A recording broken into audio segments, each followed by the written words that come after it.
Okay, safe spaces. I know safe spaces typically get discussed in leftist contexts, but I actually want to make the case that people of all ideologies need safe spaces. And I want to first give the disclaimer that I acknowledge that the original purpose of safe spaces is to protect queer folks and other ethnic or religious minorities, and I'm not trying to dismiss this issue, and also want to acknowledge that there may be some colonial undertones with the conservative right using the term safe spaces, but that can be skirted by using a different semantic. After all, the right is opposed to the term in the first place. One thing that I should also clarify is that many people already have what are basically safe spaces, whether that's in the form of something like the gym or church or maybe just school. I've been describing in the past videos that many spaces composed of people with similar beliefs and goals essentially serve as safe spaces. And I definitely get some pushback when it comes to talking about people on the right needing safe spaces. Like, why should the people who largely consist of an identity majority get a safe space? Like, okay, if you're on the right and you're living somewhere that's filled with people that are also on the right, then you probably don't need a safe space for your ideology, at least, because everywhere you go is basically a safe space. I'm really more talking about somewhere like a college campus where somebody who's even a little bit on the right is going to be a pretty strong minority. And the thing is, organizations that serve as safe spaces for these people already exist, whether it's something like College Republicans or Turning Point USA. Going back to the definition of safe spaces I've been using,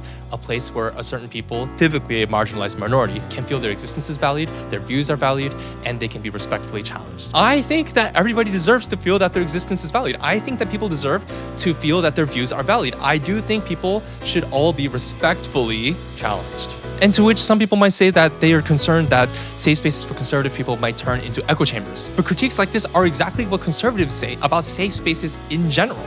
So what now? The way I think about this is that our safe spaces, at least in part, exist because other people allow them to.